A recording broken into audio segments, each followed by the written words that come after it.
Nous avions dit, le moment venu, et selon des conditions discutées ensemble, le front que nous constituons ne présentera et ne soutiendra qu'un seul candidat à l'élection présidentielle. Voilà l'engagement que nous avions pris ces jours. Cet engagement, je vous le confirme aujourd'hui, parce que nous travaillons dans ce sens-là. L'Union nationale vous confirme cet engagement. Parce que ce jour-là, ceux de l'Union nationale ici présents, c'est-à-dire Jean-Pierre Roubou, Paulette Misambo, Casimir Oyemba et Zachary Miboto, c'est nous qui avons signé ce jour-là. Nous vous confirmons que nous restons fidèles à nos engagements et que de toute façon, nous n'irons pas aussi dans n'importe quelle direction parce que nous estimons que nous sommes majeurs. Nous sommes majeurs. Voilà la réalité. Et nous tenions absolument à vous le dire. Pour que vous le sachiez. Les choses sont claires. Nous nous battrons. Parce que pour que nous puissions gagner, il faut d'abord que les conditions d'une élection transparente soient réunies. C'est le combat que nous menons avec d'autres partis politiques de l'opposition. C'est le combat que nous menons. Et c'est pour ça que nous demandons d'ailleurs la tenue d'un dialogue inclusif comprenant la majorité, l'opposition et la société civile sous l'égide de la communauté internationale. Nous le faisons parce que c'est nécessaire. Parce que si nous ne le faisons pas, alors que nous-mêmes dans notre déclaration, nous avons indiqué que nous étions sûrs qu'il y aurait un autre coup d'État électoral comme celui du 30 août 2009.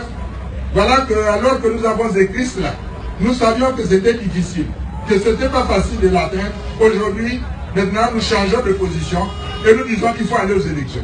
On y va, les yeux fermés. Je vous confirme que nous ne boycotterons pas les élections. Ça, il faut aussi que ce soit entendu. Nous ne boycotterons pas les élections.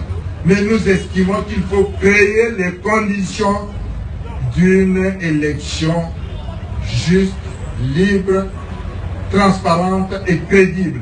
Il en va de l'intérêt des Gabonaises et des Gabonais parce que nous voulons que le Gabon soit réellement un pays démocratique. Les Guinéens se sont laissés avoir. Ils ont cru, évidemment, à la parole comme ça là des autres, oui, vous savez, on va faire ça, après on va arranger. Mais ce qu'ils ont arrangé, non. Les autres, une fois l'élection passée, ils se sont dit, bon, nous avons gagné un point, un trait. Ceux qui disent qu'ils vont faire tout pour qu'ils défendent leur vote, nous sommes bien placés. En 1993, il devait y avoir un deuxième tour. Casimir Oyemba est là. Zachary Miboto est là. Au cours d'une rencontre autour du président Bongo, il y avait un deuxième tour entre Omar Bongo et Mba Adesso. Ça, ce sont les résultats que nous avions en notre possession. Mais qu'est-ce que Omar Bongo a fait? Il a refusé le deuxième tour. Il est resté président, oui ou non? Il est resté président, oui ou non? Qui l'a enlevé? Bien. En 2009, Ali, qu'est-ce qu'il a fait? Son ministre de l'Intérieur est allé à la Sénat. Ils ont proclamé, ils ont donné des résultats. Je ne dis pas proclamé, ils ont donné des résultats qu'ils avaient eux-mêmes fabriqués, qui n'étaient pas les résultats sortis des urnes. Nous nous sommes opposés, vous vous rappelez, ce qui s'était passé le 3 septembre à l'entrée de la cité de la démocratie. Oui ou non, Ali Bongo est aujourd'hui à la tête de ce pays. Oui ou non, il l'est. Il l'est, oui ou non? Il l'est. Bien.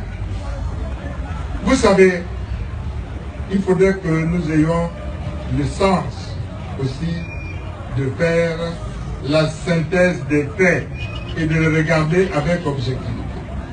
Nous voulons donc vous dire que pour ce qui nous concerne au niveau de l'Union nationale, tous ceux qui viendront vous dire que l'Union nationale sert le pouvoir parce qu'il ne veut pas se mettre dans telle posture et dans telle autre posture. Moi, j'ai commencé à lutter sur Omar Bongo. Les autres sont arrivés après. et ils sont tout à fait responsables des actes qu'ils posent. Nous ne sommes pas malléables, nous ne sommes pas des marionnettes.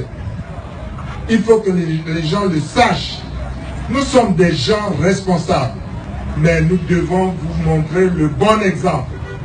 Et le bon exemple, c'est savoir respecter ses engagements, respecter ses décisions.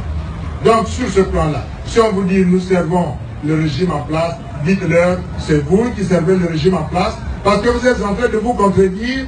Au lieu de faire ce qui a été dit ensemble, vous faites maintenant autre chose. Nous voulons sauver le Gabon, nous voulons libérer le Gabon avec les autres partis politiques de l'opposition. Voilà la mission de l'Union nationale. Je tenais absolument à vous le préciser pour qu'il n'y ait pas d'équivoque. Nous ne rentrons pas dans des discussions inutiles parce que ça ne nous sert absolument à rien. Ce qui nous intéresse, c'est que l'Union nationale s'implante, ce que vous soyez informés de tout ce que nous faisons et qu'ensuite, ma foi, nous puissions nous dire demain, nous devons arriver à l'alternance dans ce pays.